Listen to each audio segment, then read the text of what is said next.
riding across. I was going to say that would have been the 5th RAGBRAI, and one of the founders has joined us, and I'm honored to meet you. I've seen you a few times. John Karras is here, of course, with the Register for a long time, and you, sir, along with Donald Call, were the guys that came up with this crazy idea. Yeah.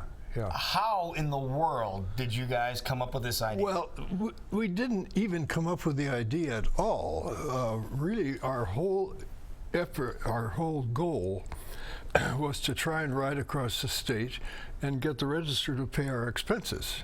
Oh, brilliant. I mean, so you were a big biker back in the day. Well, I bought a 10-speed bike in 1967. And it blew me away. I mean, I got on the thing, turned the cranks over once. I thought, my God, I'm not even going to have to pedal this thing. So I really became very enthusiastic about that bike. Mm-hmm. And I got one for my wife, and I talked Donald into getting one. And we started riding.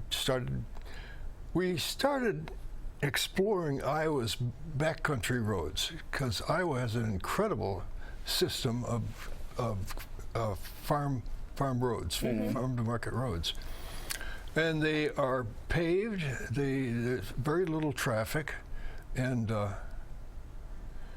they're great. So we did that, and we kept biking more and more, and we did a 125-mile bike ride from Des Moines to Iowa City one time. That was your first long trek? That was our first long trek. And we did that, and we were very, we felt great about it. Mm-hmm. But we said, hey, I'll bet we could ride across the state. So, no, who said that? You or Call? Both of us. Both of you? Yeah, we were in total agreement. And then the next goal was to get the Register to pay our expenses. What did you promise them? Pictures, stories? No, we didn't promise them anything. Nothing. You said, hey, you just wanted them to pay for it. Yeah. And so they agreed to do that. And then Ed Hines was the managing editor at the time, and he said, why don't you invite the readers to come along? So I wrote a 10-inch story and put it in the paper. And we got to Sioux City. Donald and I are going to do this stupid thing, and if you want to come along, be in the parking lot at the Best Western in Sioux City. And we got there. We had 280 people in the parking lot. Wow! Oh my God! What now? Now what do we do? Yeah. Now you started. Yeah. Yeah, and it all worked out. And and at the end of the week, we got back to the Register and talked it over, and the manager said, sure, let's do this again. So we decided to do it again, and we started, and we're going to go Council Bluffs to Decorah, I think. I can't remember what the terminal city was. And we were set up in a Dust Bowl camping area. It's been turned into a really nice park since then. It's Lewis and Clark City Park in Council Bluffs. But the people kept coming in and coming in and coming in and coming in, and we had 3,000 people show up. Wow. Obviously, we know what community's response is now. Like, people are like, please bring this to our area. What did they say that first year when hundreds of people were coming into a community? Well, no, nobody believed us. Nobody believed in anything, see? you gave them warning, but then you showed up and they were blown away. Well, they said, we can't believe that. Yeah, they're not going to show up, are they? Then the day comes, oh my God. Now, when did it get the name RAGBRAI? The third year, I think. The first year was a great Iowa 6-day bicycle ride, and the second year was the second annual Great Bicycle Ride across Iowa. And then the new editor, Mike Gartner, said, "Yep, okay, Karras, get the Register in the name." Good idea, Mike. The third year, we made it the Register's annual Great Bicycle Ride across Iowa. And you have contended that everybody pronounces it wrong now, and you've They do. They say RAGBRAI, RAGBRAI, RAGBRAI. So, well, my wife and I wrote a book, and everyone pronounces it wrong, RAGBRAI. I have it in my basement. This year it goes from Sioux City to Davenport, which is a starting and ending town that have been used often, and you're going to be there. No, we'll be on the Karras Loop. We'll loop, right, the 100-mile day. Yeah.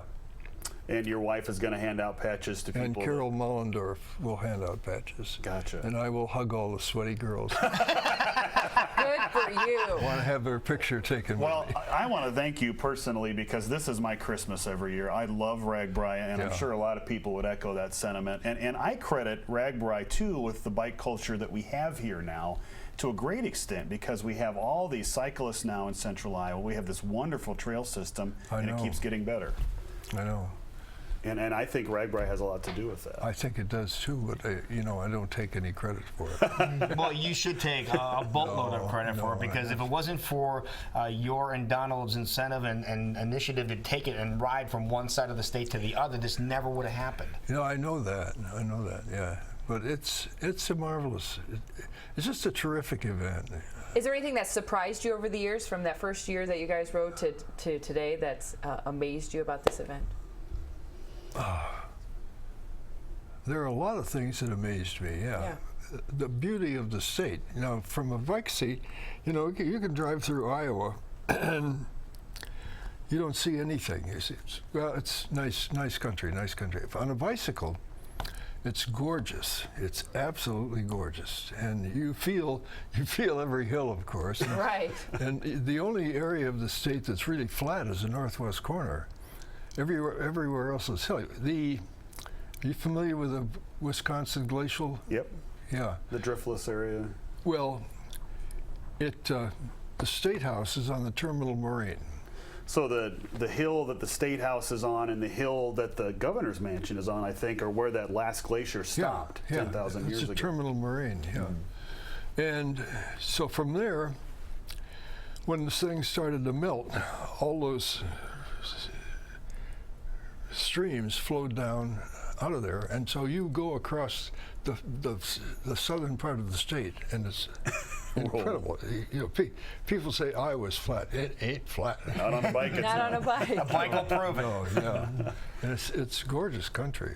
Beautiful. So even after doing it many, many years, you always found beauty in riding across the state. I certainly did, yes. Well, and I think it's such a great showcase for the people of Iowa as well. All you hear every year from new people is how nice everybody is. They open up their homes, they open up their yards, their water faucets, and everything to these riders. I know there was a guy named Carter LeBeau.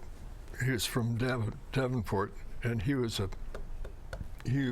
worked for a company called Cartridge Pack. And he said, here I am pounding tent stakes into this guy's lawn. And if it had been in Chicago, I would have killed him. That's true. Not lying. Yeah, just I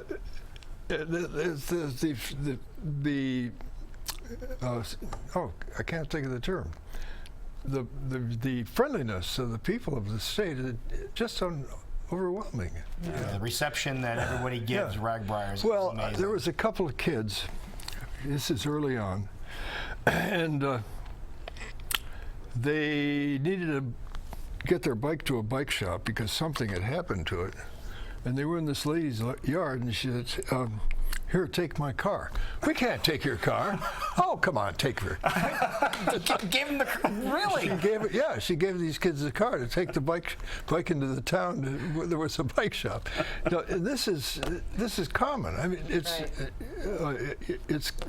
all the way across the state. You get this kind of stuff. Absolutely amazing. Well, it's an amazing event, and you're one of the founders of one of the most amazing things that happens every single year in the state of Iowa. And on behalf of everybody, thank you. Oh, you're welcome. For getting this started. Thank you for getting this started and making Jason's vacation dreams come true. Yay! Because that's what it's all about. Yeah. There you go, folks. Thanks, John. Again, RAGBRAI starts on Sunday. You're going to be hearing all about it right here. So hopefully you'll be able to tune in next week. We'll give you updates as to what's going on with RAGBRAI all week long.